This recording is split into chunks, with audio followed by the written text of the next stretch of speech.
Hello, welcome to A Novel Console, your weekly podcast where we talk about books, games, food, and stuff that caught our attention during the week. My name is Chris, and with me is my beautiful co-host and wife, Karen. Hello. And today we have one host of one of my favorite podcasts of all time, the wildly funny and nostalgic podcast, Remember the Game. The host, Adam Blank, is here with us today. What's up, you guys? Thank you for having me. This is good. I'm excited. I'm excited to be in the guest chair instead of the host chair. This is going to be fun. I'm looking forward to this. It's going to be great, man. You're actually the second guest we've ever had. We were supposed to have a guest every single episode of the month, but life got in the way of two of them. We just had two guests. Yeah, I get that, man. It's life sucks. If there was no life, things would be easy. It just, I get it. I totally get it. Yeah. So we just got a couple of questions for you before we start. First off, do you read any books? Yeah. And you know what? It's funny because anyone that is familiar with me is going to be like, he doesn't know how to read, but I do. So I read a lot of stuff. I really like I love like Stephen King, Dean Koontz, those types of authors. And then I read a lot of like sports autobiographies and stuff like that as well. That's pretty cool. Out of those, I just recognize Stephen King. You don't recognize Dean Koontz? No. Seriously? No. You would recognize it if we walked through the section in Barnes & Noble. I see his name everywhere. Not as much as Stephen King, but... No. What? Yeah, I'm sorry? No, I was just going to say, King is kind of like... even if you don't read, you know Stephen King. Yeah. Right? Like everybody knows Stephen King. Yeah. Everyone. Yeah. But Dean Koontz, no, I have no idea. That's over my head. Oh, wow. He's good. It's like I find him a little bit easier to read than Stephen King. Like King's books they're heavy. Like that's like like when I'm done a Stephen King book, it's like that was a workout. You know what like reading. Do you know what I'm saying? Where Dean Koontz is like, I don't mean to like he's not childish, but it's like a little bit easier to digest. Stephen King, I think, is a nice way to put it. So Stephen King could take this cup. Uh-huh. He could write an entire novel about this cup. All of the intricacies. And it would be a great book. I bet you it would probably be a really good book too. He's great. I'm sure it would. Yeah, no, I know him from movies and them scarring me when I would go to the video store to rent out a game or a movie or whatever. Just seeing the covers, they would just freak me out and ruin my night. Oh, man, I've never seen, because I don't do horror very well. Like reading it is one thing, but I don't do scary movies. I don't do scary video games. And the cover, like the movie poster for like that new It, and I'm like, nope. You couldn't pay me to fucking go see that movie because that's creepy. Not that it'll suck. It's just too scary. Fuck me. Now, I did see that you played Resident Evil 7. Yes. How was that? It's awesome. Surprisingly, I'm slowly getting acquainted with horror games, very slowly, and I do like Resident Evil. Like I've played the original trilogy, the remake of 2, 4, 5, 6 doesn't exist. That game, no, sucks. that's the garbage. Fuck, I hate that game. But like 7, I played the demo of 7 when it came out and was like, never. But now that I'm podcasting and streaming and doing a little bit more stuff, I'm kind of a I give into peer pressure now on occasion. So I finally decided to try Resident Evil 7. And have you guys played it? I have not, because of the same reason. It just looks terrifying. And I played 8 and I loved 8, but 7, I don't think I'm going to touch it. Yeah, see, because like I haven't played 8 yet. I want to. I've been told that 7 is scarier by and large than 8 was. 7, dude, I don't know how anyone that plays that game in VR is a mutant. I'm like, I don't know how you get through this, but you're braver than me. But I was blown away. Actually, I thought it was like, I've always considered Resident Evil 4 to be the gold standard for Resident Evil, and I put 7 right alongside it. Like really, really good video game. Maybe someday I get brave enough, I'll try it. But as of right now, I think it's just going to stay digital there on my console just until I figure it out. Well, it looks like you're in a very bright room there. So just leave all the lights on, leave the sun open. You know what I mean? Maybe just put some cartoons on and then you'll be okay. That's what I did. See, the problem is that I have this light right here and I have that one back there, and I cannot have either of them on because they glare off of the TV. So Oh, I can't see anything either way. okay, then you're in Yeah. trouble. Yeah. Yeah, yeah. Have the dog with you as your comfort. That works. That works. She did help me get through it. So There you go. and now that you say VR, I've heard this story one time. A guy was telling the story of how he loves Skyrim, right? Okay. He just loves Skyrim, has played it on every single console that's come out, and he decided to try it in VR. So he's doing that first quest where you go into a cave and there's spiders everywhere. He said he was perfectly fine until he saw the spiders, because the spider got up and it was taller than him, and he was looking up just to see the spider, and he just immediately took his headset off and just quit the game. I like it's funny because like I'm not scared of my girlfriend is horrified of spiders and she loves Breath of the Wild. She doesn't play a ton of games. She loves Breath of the Wild, and I have Skyrim on the Switch, and I was like, maybe you should try it. I was like, it's not exactly Breath of the Wild, but it's it's an adventure. You'll go out. Yeah. And she was really digging it too, and then not in VR, just on the Switch. And then she got to those spiders and was like, why the fuck did you tell me to play this? And like, got mad at me and was like, I'm never playing this again. And I get it. I'm not even scared of spiders, and I don't like those spiders. I can't imagine in VR. That's got to be horrifying. Yeah. And so now that we got into video games, I want to ask you, what's your favorite game of all time? Super Mario World. I don't even like. I keep that one locked and loaded. If you were to ask me what my second favorite game is, I don't know. Like then I like then it would depend on my mood. But it's like Super Mario World is just it's beyond perfect to me. It's my favorite piece of content of anything ever. I mean, it's the one game that saved the video game industry. Yeah, it's like yeah. I mean, like you guys, like I'm a Mario I'm a Mario fanboy through and through as it is. But it's like I mean, the Super Nintendo is just like religion to me. I love that console.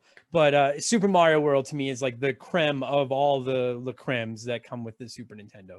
Yeah, no, that game is fantastic. And I saw while you were playing doing your 24-hour stream for charity. Mm-hmm.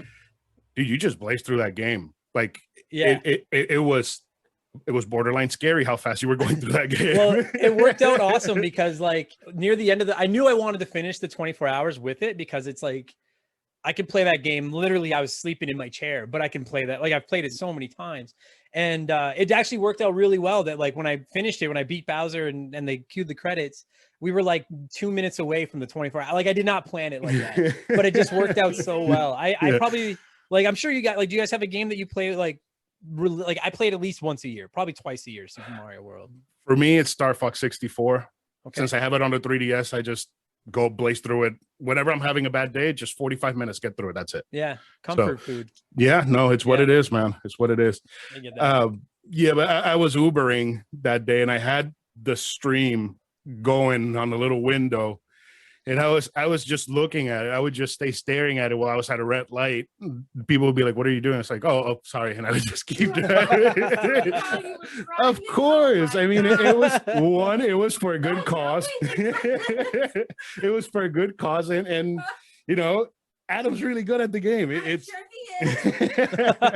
I'm never gonna be at that level with that game. Never. I for the record, I'm not gonna endorse watching video games while you drive, but I'm also not gonna sit here and say not to do it because it was for a good cause. So it's okay. Yes, it was for a good cause. It was for a really good cause. But yeah, no, I just had my headphones in. I was just hearing you, but every time I would stop at a red light, I would just look over and get stuck there. So slipping a little bit more into Zelda, what is your favorite Zelda game if you have one? Probably Link to the Past. Again, my Super Nintendo roots. I will, you know what? I no one ever gives this game any credit, but I want to give a big shout out to Link Between Worlds, the sequel to Link to the Past, the 3DS game. I played that once and it was really good. I really enjoyed it. To me, like that's probably my number two. Like it's either that or Breath of the Wild, because Breath of the Wild is just so damn good. It's hard to ignore it. But I thought Link Between Worlds was like criminally underrated. Nobody paid any attention to it. And I'm like, it's only the sequel to one of the best games ever. And it's so good. But yeah, but Link to the Past is probably that's my first Zelda. And it's the one that I still go back and play the most. See, I have a theory that Zelda's kind of like Final Fantasy. The first one you buy and play and beat is your favorite one. Yeah, 100%.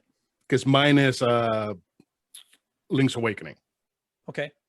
That's the first Zelda game I bought. That's the first Zelda game I beat. So to me, that game is it's just great, man. It's just really, really good. You're totally right. It is Final Fantasy and Zelda. Like, there's a few franchises that are like that, where it's like it. Not to make this sound like perverted or weird, but you remember your first time. You remember your first one, and that's exactly what it is. Like like Link to the Past. It was my first one, so I'll never. You're right. I get that 100%. Yeah. That Zelda charity. It makes me wonder, like, kids today that like their first Zelda is Breath of the Wild. Yeah. Like, are they gonna go back and play the old ones now and be like, this sucks? You know, like I honestly don't know. Like I hope they don't, but Breath of the Wild just set the bar so damn high. They're gonna be like, oh, so when does the game open up? It's like, yeah, this is the game. This is the game. Yeah. Like, I don't have children, and I don't plan to have, unless something something goes wrong, right?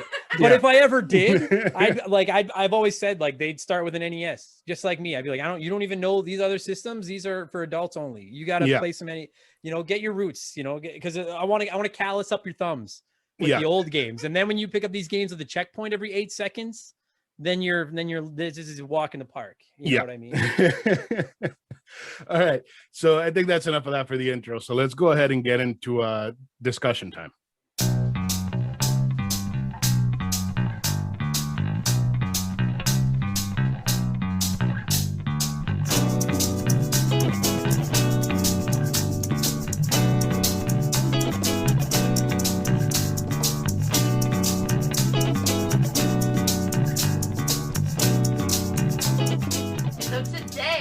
Discussing the Legend of Zelda series, which celebrates its 35th anniversary this year. We'll be starting off with some listener emails who wrote in to share their Zelda memories, as well as what the series means to them. So let's start with Mariella's email. And I'm so sorry if I mispronounce any of your names, even though I see all of you people on Facebook all the time. Interact with you regularly. I bet you don't know how to pronounce my name either. Okay. So Mariella says, I think my favorite Zelda realization was when I found out Ocarina of Time is actually not my favorite game in the series. It was such a formative game for me and one of the first console games I ever played. My parents didn't allow video games for a long time, but Wind Waker truly has my heart.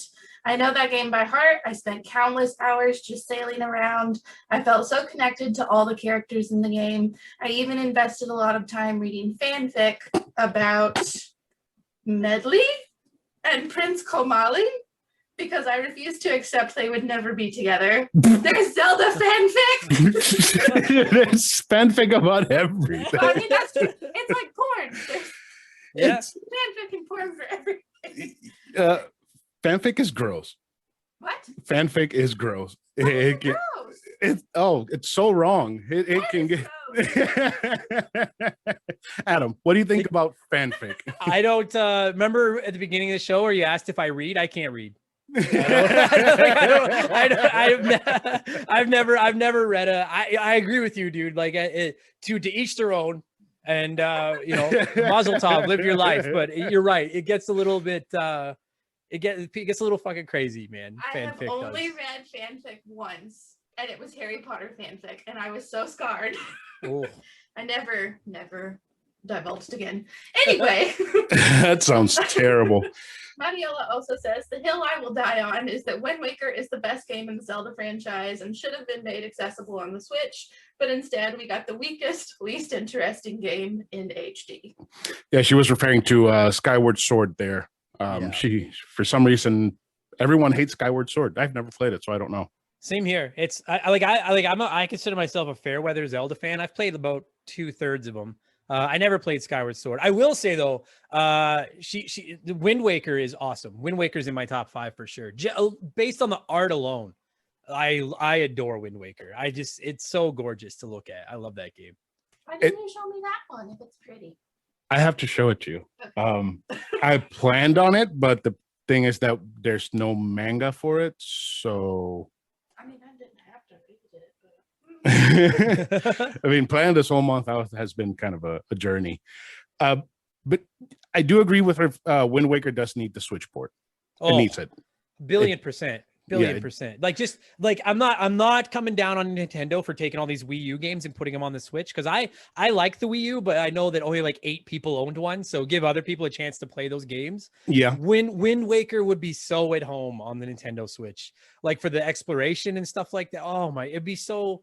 I can't agree with you more. I like, if you want to put Skyward Sword on there, I don't care, go ahead. But like Wind Waker, where is I don't Yeah, get it. no, the and the thing is that Wind Waker for Wii U, they updated that damn quest where you have to find the Triforce pieces. Mm-hmm. So they kind of made that quest easier to do. So you don't have to find 8 maps, have the 8 maps translated. So then you can go to 8 different locations to find 8 pieces. I mean, Yeah.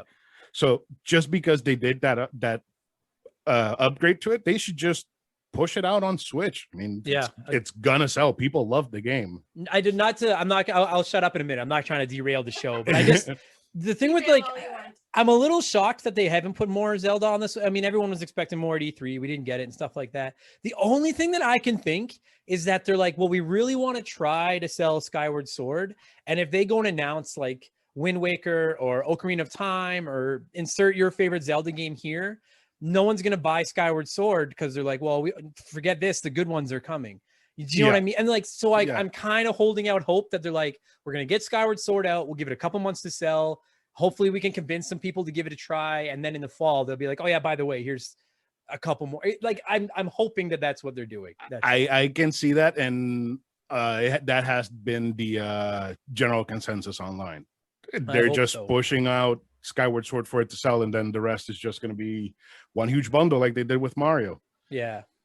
That Mario collection did feel a lot like, oh, people have a good idea. Let's just go ahead and compile this together in 3 months and sell it. Because they didn't do any changes or anything. They later sent an update out for Sunshine. That's it. Yeah, it was, and I like that collection. Like, I bought that collection, no, I love it. I was totally happy with that purchase. But I think that collection proved to Nintendo, hey, people will keep buying these old games over. You know what I mean? Like, you literally just have to right click, save as Switch game, put it on a cartridge and sell it, and people will pay full price. So yeah, I hope that they do that with some, because Wind Waker, God, I want Wind Waker on Switch so bad. So I hope you're right. Yeah, I have it loaded on my Wii U, and the only thing stopping me from playing it is the actual Wii U itself, because I just have to have the tablet connected all the time because it just dies after a couple of hours of play. So, I mean, just put it on Switch, Nintendo. What are you doing? Agreed. All right, ready for the next email? Yes, so up next we have Leroy's email, or Lee. So Lee says, the first Zelda memory I have is from playing A Link to the Past on Super Nintendo when I was a kid. Then I saw how Ocarina of Time came to change the saga with its innovative 3D graphics and crazy yet beautiful story, which created a timeline in the series. I remember playing Majora's Mask with my cousin when we were kids. We tried to beat the game with a strategy guide because it was too hard to beat the game 100% without one and get all the masks. I have to say I became a Zelda fan when Chris showed me Twilight Princess. Aww! That game became my favorite in the series. Since then, I have played every Legend of Zelda game to this day and can't wait for Breath of the Wild 2. I love how Legend of Zelda connects with the player, the music, the games, the atmosphere, the story. Each playthrough of each different game in the series feels more nostalgic than the last playthrough. They take me back to my childhood. I have a few Zelda tattoos. One has the words courage, power, and wisdom, and that one is the most personal one to me, not only because of what they represent in the game, but what they remind me of as a person. How sentimental! Lee, you see Lee and you'll probably be scared of him, you know, because he's as big as me. He's buff and he's all covered in tattoos, but he is the sweetest person in the world. Man, I love Lee. He's such a good person.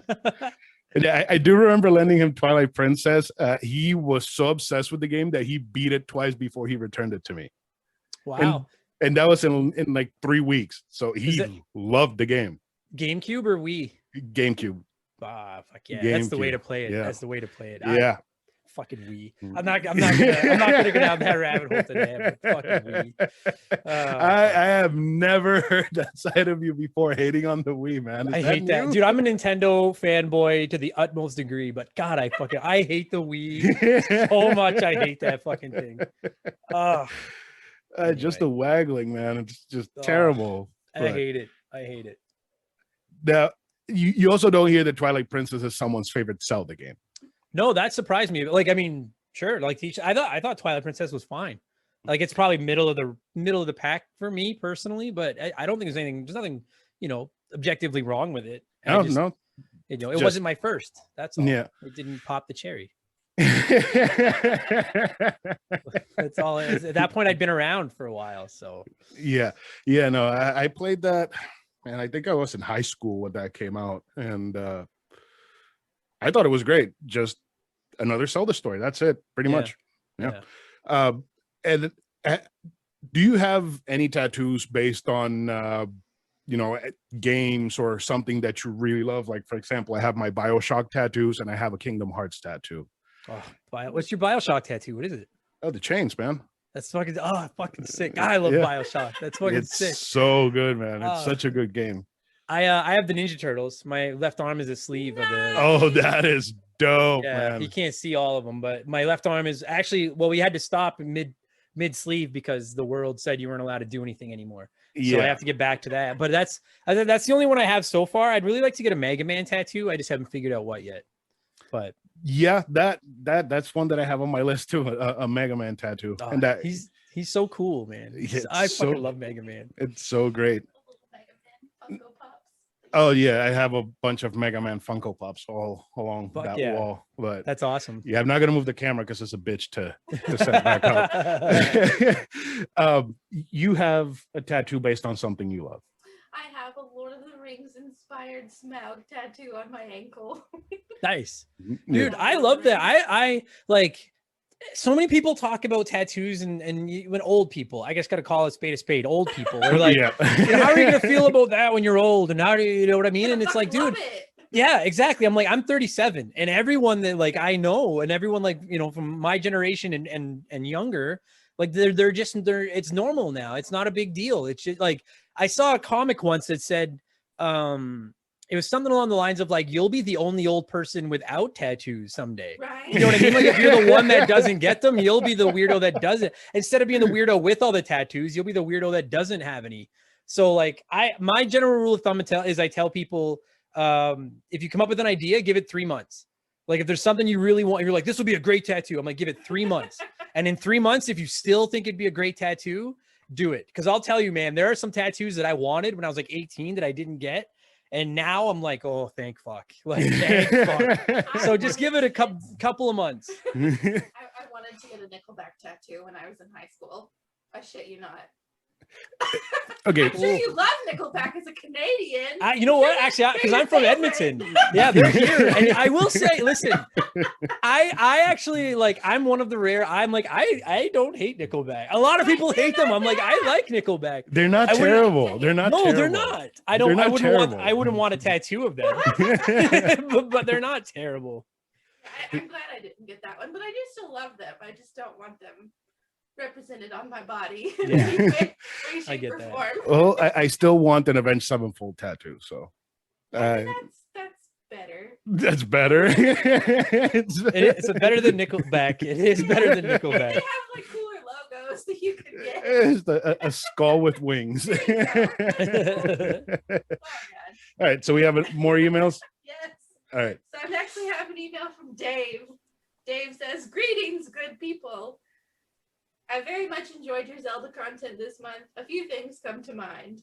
First, the Legend of Zelda series holds a special place in my life because although I don't have this specific memory when I was that young, my parents have told me that Super Mario World and A Link to the Past pushed me quickly to learn to read because my young self tired of calling in family members to read the on-screen text of the games to me.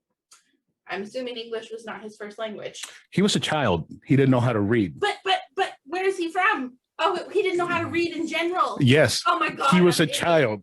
I'm so used to you not knowing English. I don't know what I'm doing. Okay. Second, I just purchased the Switch remake of Link's Awakening, and it's en route to me as I write this email. I didn't play the original, so the Switch version will be leapfrogging high up in my priority in my games backlog. If you've played either or both versions of Link's Awakening, I'm curious about your thoughts on either and or both, and if you have a preference. and then I'll finish the email. Go ahead. Okay. Do you want to tackle that one first, Adam? Well, okay, because you said Link's Awakening is your favorite game, so I'll go quick and then I'm gonna let it up. I like both the original and the remake. I think the remake was magnificent. I adored it. So if this listener hasn't played either and has the remake coming, I don't want to say you don't have to play the original, but like if you have a big backlog, you don't have time, you're good with the remake, in my opinion. Yeah, I like it's like they improved a lot of the inventory management and the whole, being able to have items on 2 buttons and stuff like that. It looked gorgeous. I can't say enough good things about the remake. I thought it was absolutely superb. As a Awakening fan, did you like the remake? I love the remake. Yeah. It does have the frame rate issues, Yeah. when you're walking in certain areas. I don't care. I still loved the game. I loved everything about the game. The only changes they did to it were just the visual changes and making it so that you can carry more inventory items at the same time. You don't have to keep fucking pausing and going back and forth, switching out items. It's the exact same game, except it just looks and plays a tiny bit better. It's phenomenal. I'll play either. I'll play either anytime, any place, man. I just love both are worth your time without question. Like neither one is a bad game. You're right. Like sometimes when they remake a game, like Final Fantasy VII remake, I thought was outstanding, but I do know some people hated the way they changed so much from the original game to the remake. And if that bothers you, that won't be an issue with Link's Awakening because they almost right-clicked save as the original game and then just made it look a billion times better. That's all. Now that you bring up Final Fantasy, I have always stood in the fence with Final Fantasy VII. Mm-hmm. I love the remake. I love the direction they're taking the story. The one thing I don't like is Barrett's voice. That's it. It was terrible. So awful. Like it was so like, listen, I understand that he is a big, muscular, gruff African-American man, and they tried to give him a voice that plays that. But I was like, could you get any more stereotypical, cliched voice with like awful? I can't agree more. Every time he talks, I'm like, dude, shut the fuck. It sounds like you're doing an impression of Barrett. Like, shut the fuck up. This is terrible. So it's like they hired a white guy and made him act like a black guy. No. It is terrible. It's so bad. Yeah, it sounds like they cast me to voice Barrett. They were like, just what do you think? What do you think this man would sound like? Go do that voice. It's horrible. No, it's really, really bad. Fortunately, Barrett isn't anyone's favorite character, I don't think. So I don't think, at least, like, I mean, maybe I'm speaking out of turn, but like I never thought he was the best. Like, I'm a Tifa guy, like through and through. Tifa and Sid are my two. I love both of them. But like, do you know what I mean? Like, it's just like if you grew up with Final Fantasy VII and you were so excited for the remake and you're like, all my favorite characters are coming to life. I'm hoping that no one out there was like, Barrett's my hero, and then they brought him to life and made him sound like an idiot. Like, I hope that's not what they did. You know, they hired Robert Downey Jr. to do his character from Tropical Thunder. Oh, awful, terrible.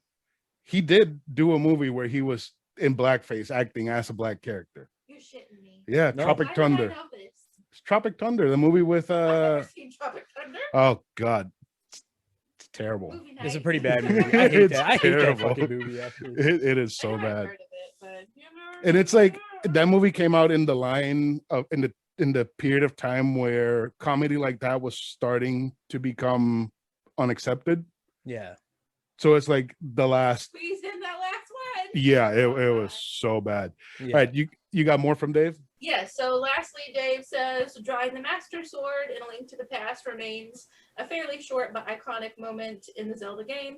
Translating the ancient Hylian on the pedestal, along with combining the power of the 3 pendants to draw the Master Sword, parting the clouds of the Lost Woods. So good. This short sequence seems so epic to me in my young mind. Busting Epona out of Lon Lon Ranch. I know that! In Ocarina of Time is up there too. What is one or a few of your personal favorite iconic moments in the series? I got one from last week, and I didn't experience it because I was in a hurry to get that damn game finished. But it's watching the moon come down on Termina and destroying.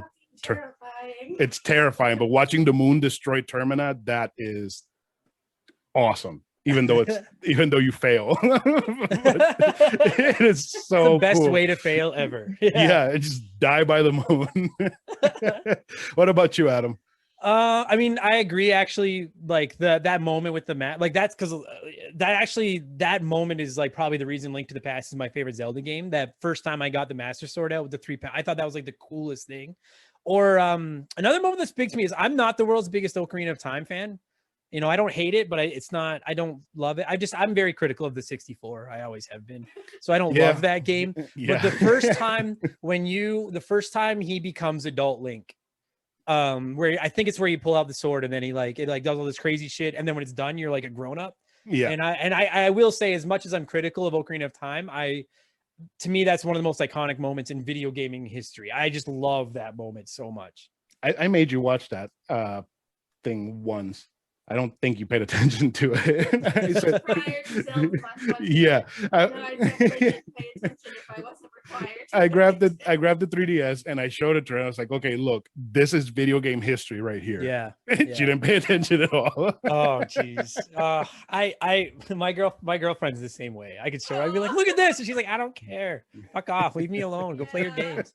But yeah, that's like Ocarina of Time or not, that moment is just No, it's amazing. one of the greatest ever. That moment.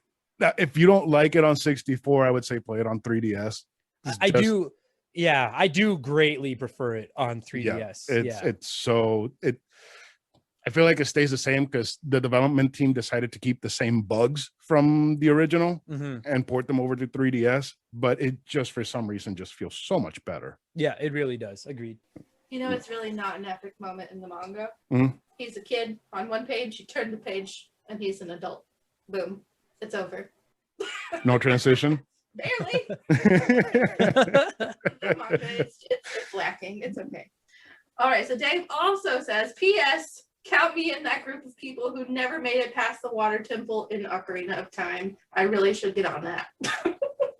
Okay, we had a little hiccup there with stuff, but what did I say? I don't remember what I said. That it looks like there's a large amount of people that didn't finish Ocarina of Time because of the water temple.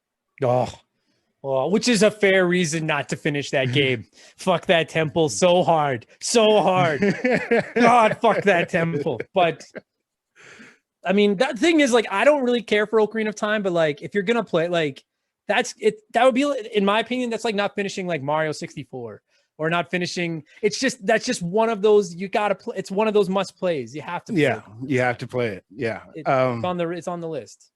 I will admit, the first time that I played the water temple, it probably took me a couple of months to get through it. Now I can do it in 30 minutes.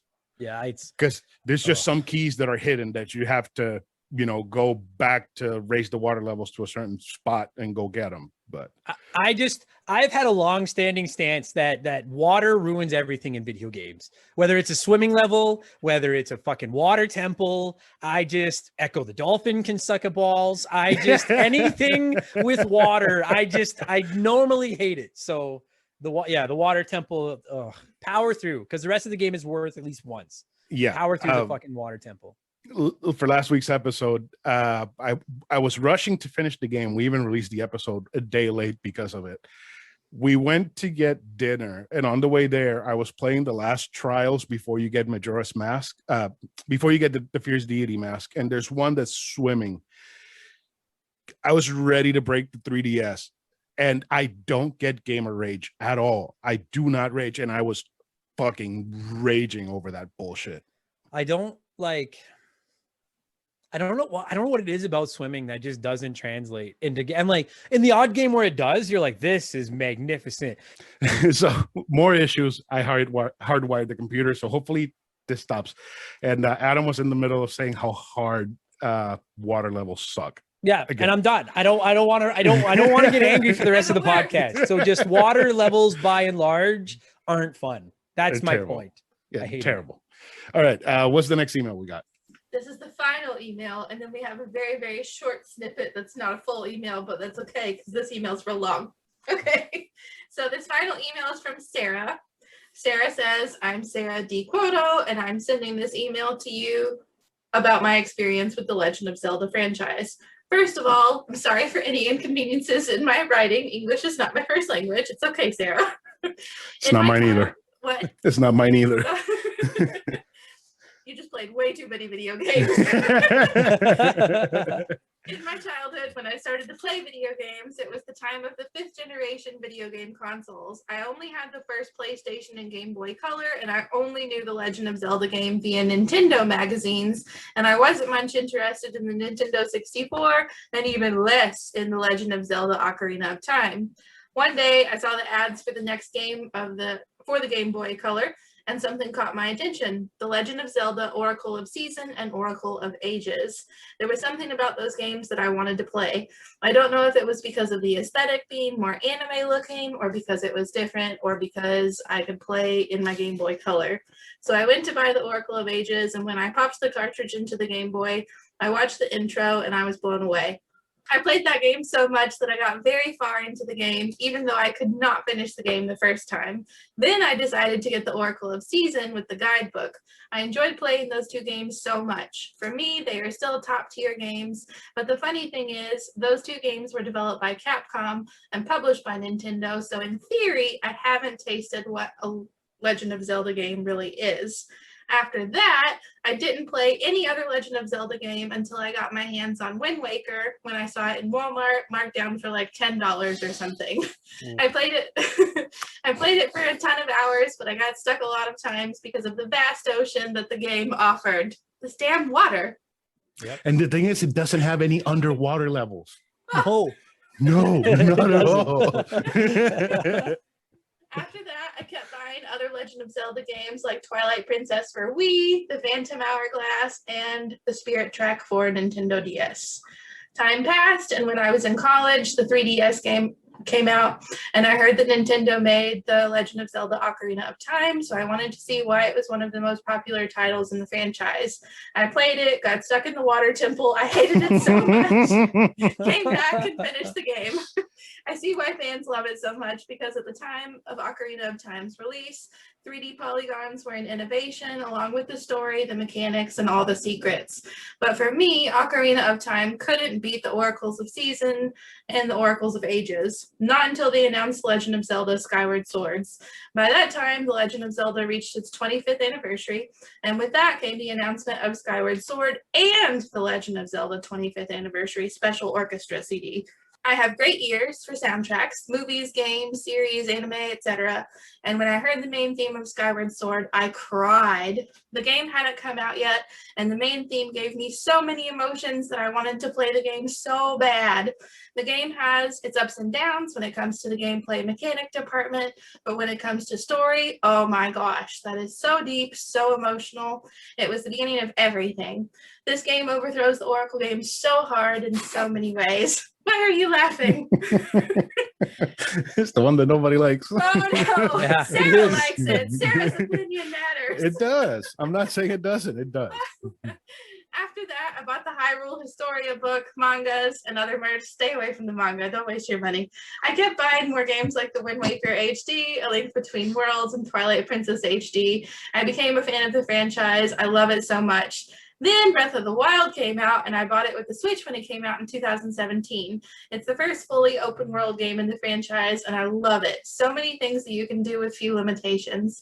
But the thing that made me love it even more was the soundtrack of the game, especially in the main theme song. So many strong emotions that you can feel hearing that theme song.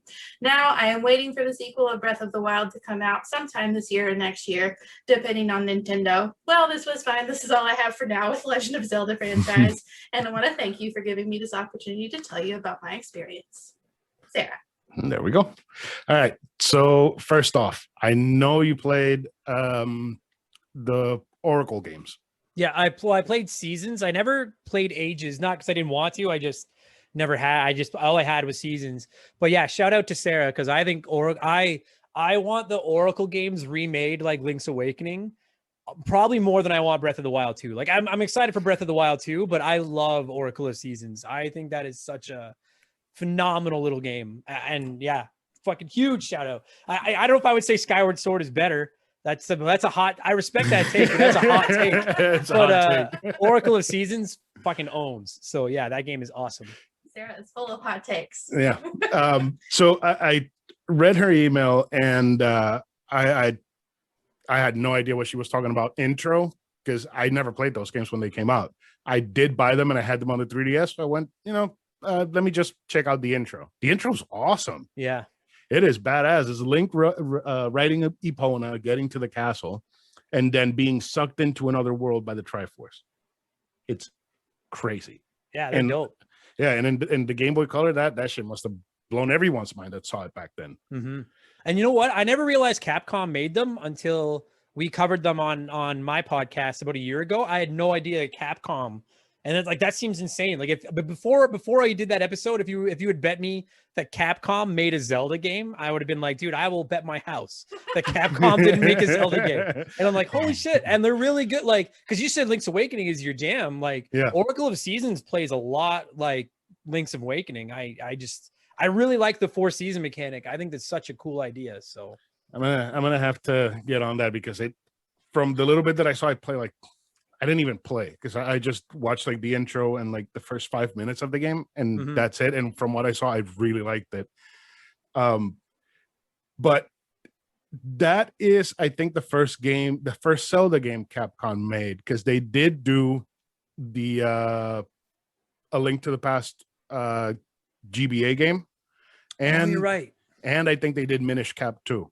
Yeah, I think you might be. I never played either of those, but I think Capcom's, they're probably my favorite like third-party developer. I love Capcom. Well, Capcom's awesome, man. Yeah, they're the shit. And they've been getting back on their game these past few years. We got Devil May Cry 5 a few years ago, and it was insane. It was just as good as the previous ones. And they're back with Resident Evil, making it what fans want. Yep. But Capcom they're great. I just Yeah, love Capcom. You should really play Minish Cap. You know what, dude? So we have 2 guests on my show, the McHugh brothers, that are Zelda freaks, and both of of those 2 have been up my ass for like 3 years. Play Minish Cap. And it's not even that I don't want to. I just haven't got around to it. But I'll tell you, because so many people have sung that game's praises that I'm like, this had better be good. Because you guys have all talked this fucking game. And like, to be fair, most of the time when my friends talk up a game, it lives up to the hype. But I'm like, you guys are setting the bar pretty fucking high for this game, man. At least. All right. Fair enough. Yeah, no, I never finished that one, because I was borrowing it from a cousin of mine and he wanted it back, so I could never finish it. But I do have a repro copy that I should probably play and finish. Yeah. That'll be a project for another day. She mentioned Breath of the Wild too. Lee mentioned it too. Mm-hmm. Are you excited about it? Yeah, I am. I mean, I'll tell you, like, I doubled down all year that I thought it was coming for holiday this year. And I don't care what anyone says. Nintendo had every intention of dropping that game holiday this year. It would have been Zelda's 35th anniversary, would have been their big Christmas title.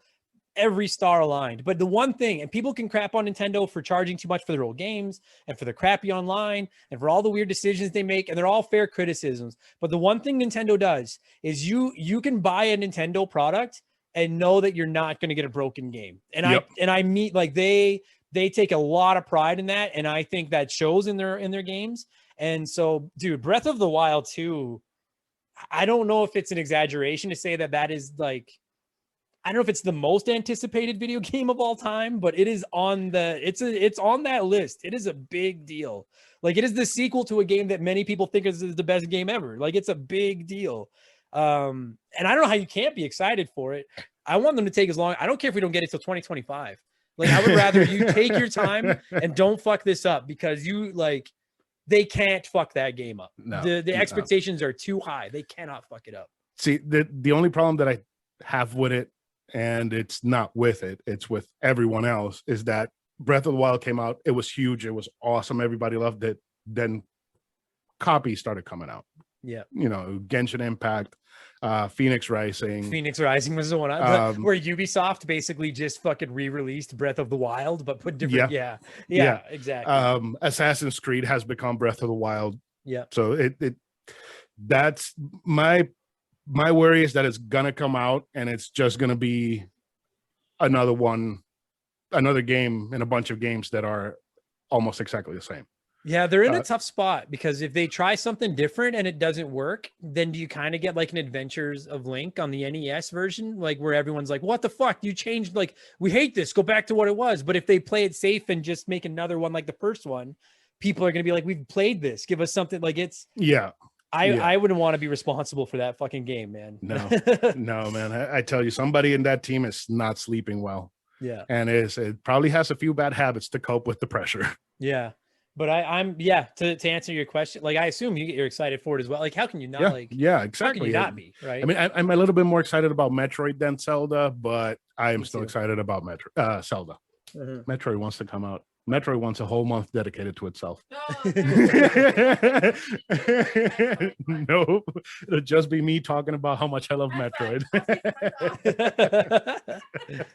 All right, so that's it for the emails. Are we ready to go? We had a brief memory from Oh. Carmen and Will. Oh, okay. Will's brief memory was being excited for Twilight Princess's release and bringing it home on release day to only fish for 4 hours. Carmen's Zelda memory. When I think of Zelda, I think of Wind Waker, the ship merchant Beetle going, "Thank you. It's the best voice over I have ever heard." Thank you. It's something like "Thank you" or something. Yeah. That's beautiful. I think it's the same voice actor that did Barrett in Final Fantasy VII right now. I think that needs to be a little deeper, a little more burly. Much angrier, yeah. Yeah. Oh, God. Just be mad because capitalism is killing the planet. That's right. All right, so we're going into the dating game, right? Yes. All right, so this is the Ocarina of Time dating game.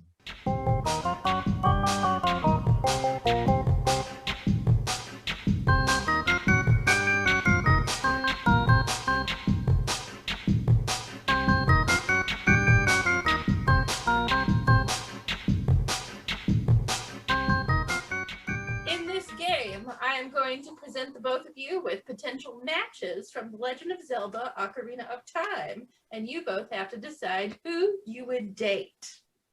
So exciting. Up first, we have Ruto, Princess of the Zora Kingdom. This aquatic beauty has severe attachment issues and will probably definitely stab you if you ghost her. Up next, don't kill me with these pronunciations, okay? We have Darunia. Yes? No. Okay. Yes.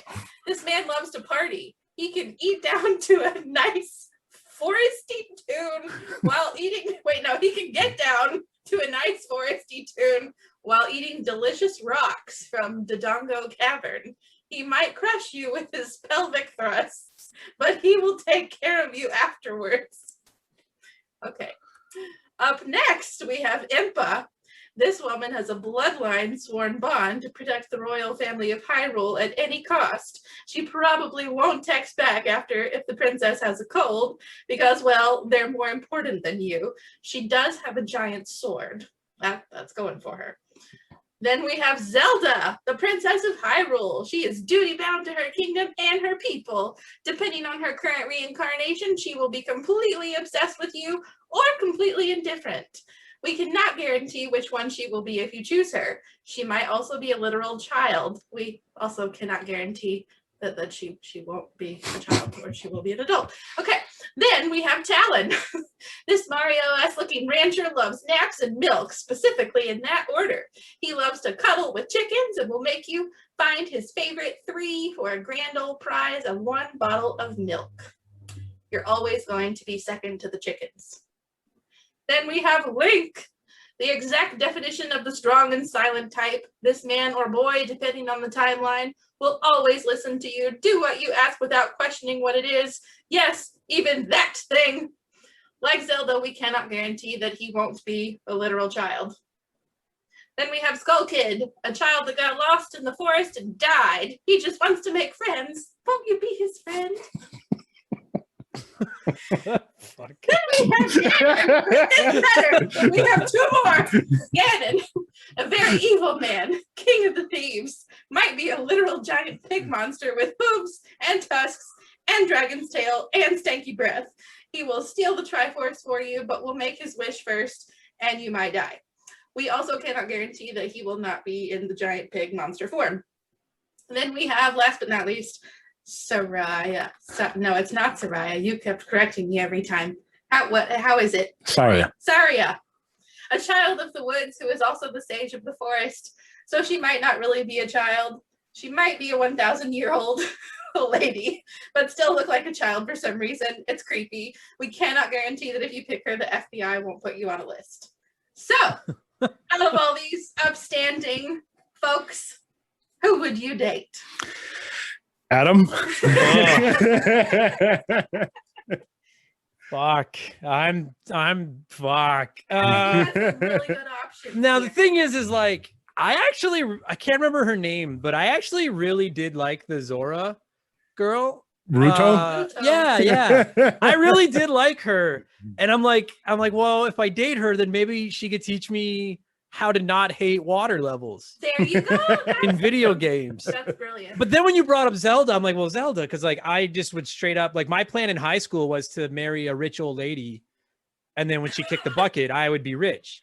And so I'm like, well, if Zelda's the princess, then if I married her, then when she is done, I would take over the kingdom. Well, what but if she's a little girl? But that's the problem. Then I remember that you're like, well, she's a kid. But then if she's in this weird program where she can be a kid, then why can't I go back to being a kid whenever she's a kid? And then I'm not doing anything wrong because we're both kids. There you go. But I don't want to go to jail. And so I think I'm gonna go with the Zora. I think I'm either gonna learn how to like water levels or go through a messy divorce. It's There either you go. one. Yeah, I'm gonna go that way. That messy divorce is gonna end up in a stabbing. So. Well, but you know what? If at that point, because obviously things haven't gone well, and I've had to live in a water level for years, I'm ready to die. So fucking stab me. That's fine. I figure like I'm all in. I'm all in on learning to like water levels or just fucking end it. That's where I'm gonna go. I like this choice. Okay. Husband, who would you date? So I know who I would date. You knew going into this, didn't you? Yes, I did. I am gonna have to go with Impa. What? She has a giant sword. I mean, doesn't Link have a giant sword too? It's not giant. No. It's like all powerful. It's all powerful and it can destroy evil, but it's not a giant sword. And he doesn't talk. Like that He would be doesn't so talk. old. That's true. Exactly. And the thing is that because he always has to say yes. It would be like having a slave the entire time, and that just does not feel right. Like, no. Link, what do you want for dinner? Yeah. And you'd be like, I fucking hate you. I do actually honorable mention to the milk guy because I like chickens and milk. So honorable. If things go wrong in the water temple, then I'll go date the milk guy. There you go. You will have milk and chickens for the rest of your life. Yeah, he seems like he likes to cuddle. It's like, you're on a ranch. It doesn't seem like a bad life. Actually, no, it Could be doesn't. worse. It could be Yeah. way worse. You could be in water for the rest of your life.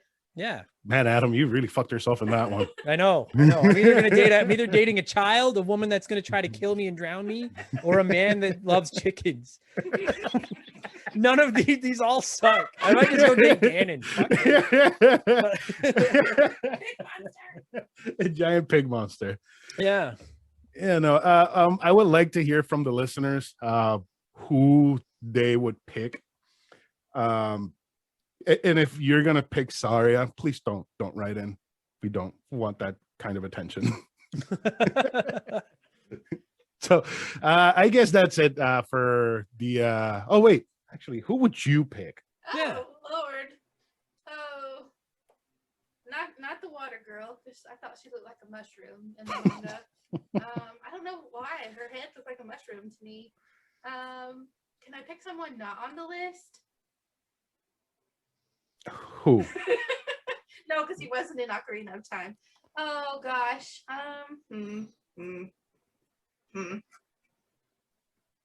The owl. Kapora Gabora. No, I think I would have to go with Skull Kid because my heart just really broke a little bit for Skull Kid there at the end. I felt so bad. That poor child. In the Majora's Mask manga. I'll go be friends with Skull Kid, but not date. I'll Just be friends. Yes. Just friends. Yeah.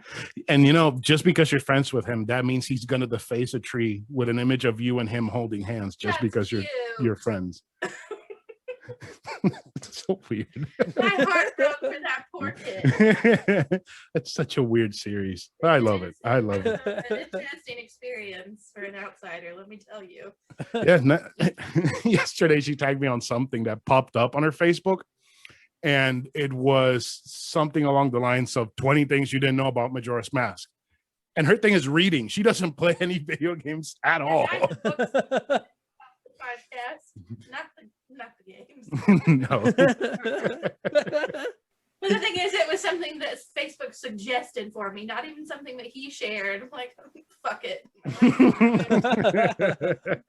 Oh, God. That's so shit. All right. So let's go ahead and get into some housekeeping so we can close this out. First off, Patreon, same thing every week. Go sign up. We're funny. We have extra shit on there. Remember to follow us on Instagram and Twitter at anovelconsole, and Facebook at facebook.com/anovelconsole. Don't forget, you can tell your friends that they can find the podcast on most major podcast streaming platforms, and that they can also listen on YouTube by searching for A Novel Console. Don't forget to tell them to subscribe, like, and comment, which we would like. And you should also leave a review on Apple Podcasts and Google Podcasts so that more people can find us. You can also email us at anovelconsole@gmail.com, and we will read your emails on the show or not, depending on what you say. And our art was done by Metamorphic A on Instagram. And Adam, anything you would like to plug? No, I got no. I have a video game, a retro gaming podcast myself. It's called Remember the Game, and basically, I just make an ass out of myself, like I've done on this show, but I do it every Wednesday. We've been around for a few years now, so just look for Remember the Game wherever you get your podcasts, or go to rememberthegamepodcast.com, and you can find all of our information is over there. And honestly, Adam's podcast is one of the podcasts that inspired me to start this mess that we call A Novel Console. I mean, it is funny. It is full of nostalgia. It is just a damn great show. Thank you. So Thank you very much.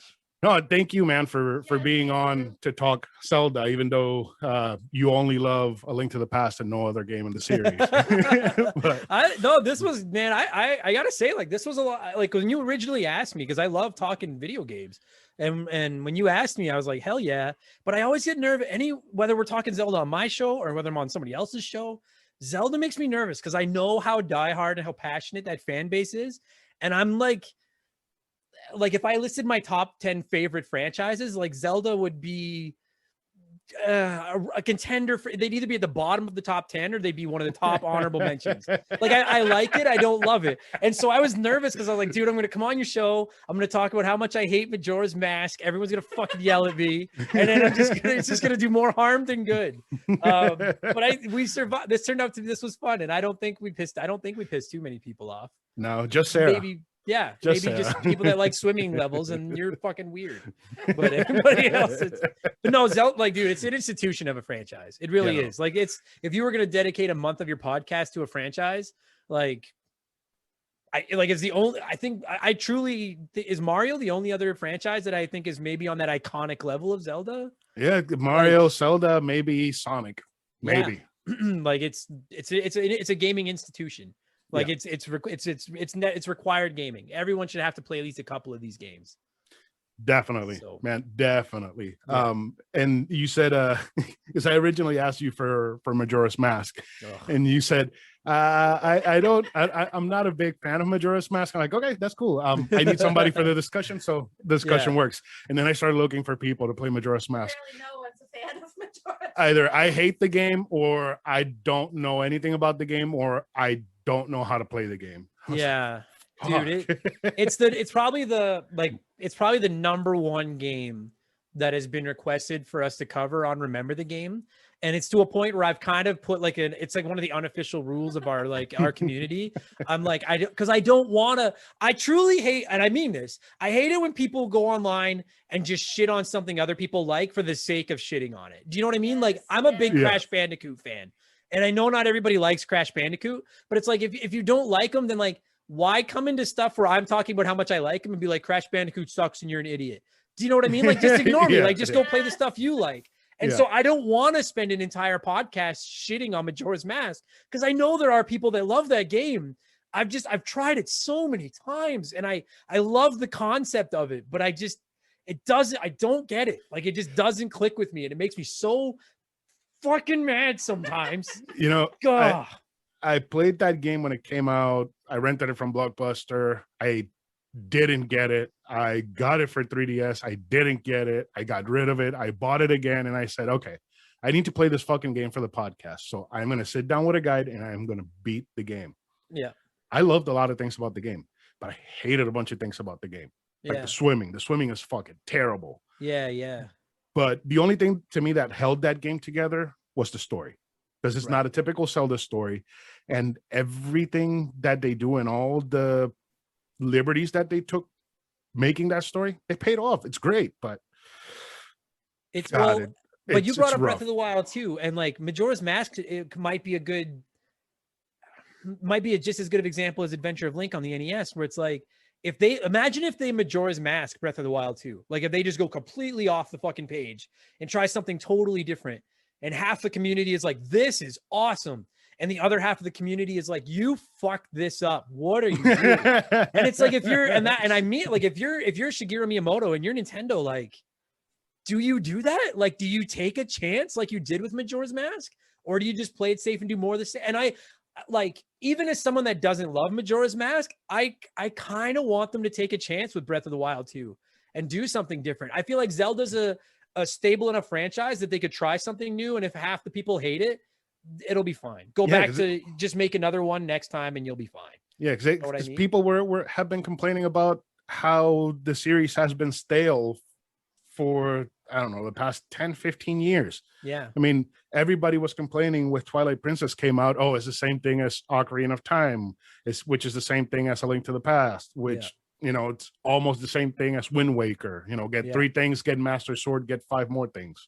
Yeah, go to a temple, get a new item. That item, you'll need it to beat the boss in that temple, and then you can go. You know what I mean? Like, they have a script, and the script works. You know, like I can't listen as a Mario diehard. I can't sit here and shit on Zelda for being the same when every Mario game is jump on stuff and save the princess. Like I can't. You know what I mean? But like I wouldn't blame Nintendo for playing it safe and making Breath of the Wild 2 more of Breath of the Wild.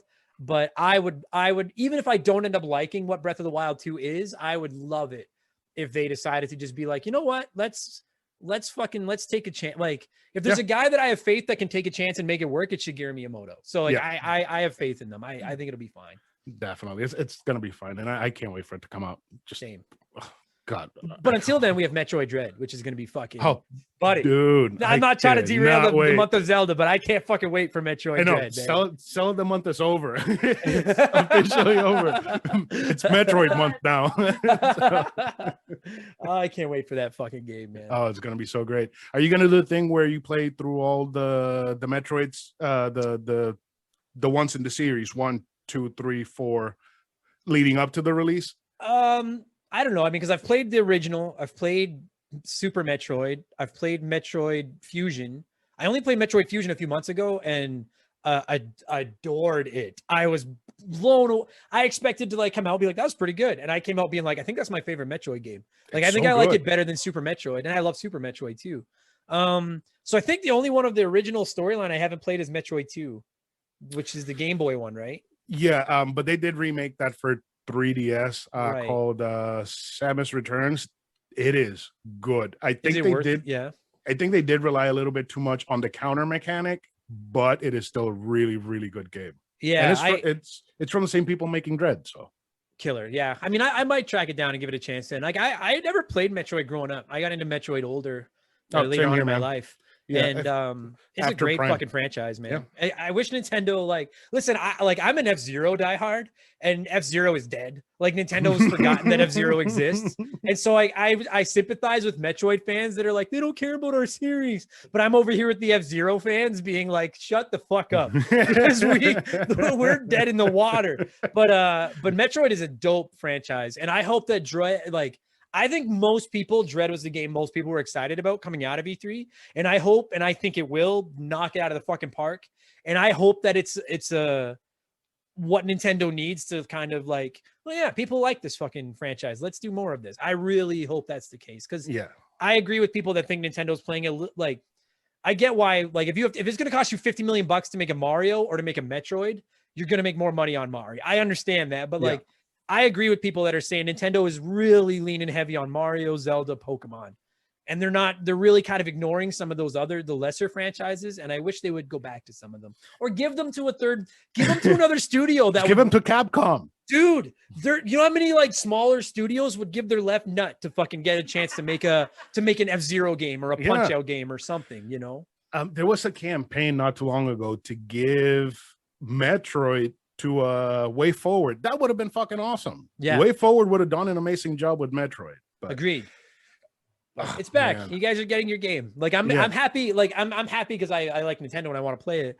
But I know some diehard Metroid fans, and I'm like, dude, good for you. Like, you guys stole the show, and I have zero doubt that game's going to be at least a 9 out of 10. Like, that game's going to fucking be awesome. It's going to be awesome. And from the little bit of gameplay they showed, you know, the counter is back, but it looks like they didn't rely too much on it. Yeah. So it's just going to be a fun old Metroid experience with some of the new quality of life improvements. Yeah, can't wait. And hopefully Nintendo stops doing dumbass things like releasing games on dead platforms, because Samus Returns should have been a Switch game. There's no reason why that should have come out on the 3DS. I've ranted about it a billion times. Nintendo is just they are such a hard company to love sometimes, because because like I do. I've loved them since I was a little kid. The reason I'm sitting here talking to you today is because of Nintendo. Like, I love Nintendo, but some of the shit they do, and you're just like, guys, like, are you?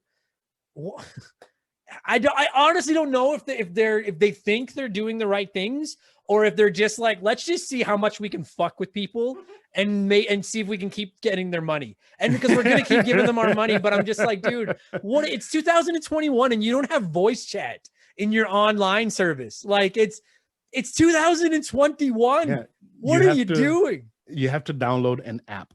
You're kidding me. And use the voice chat through the phone. Yeah.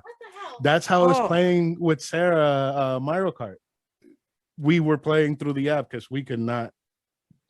And then we got tired of it and we just did Discord, because it's and people argue that, like, well, you only pay $20 a year or $25 a year for online compared to Xbox and PlayStation and stuff.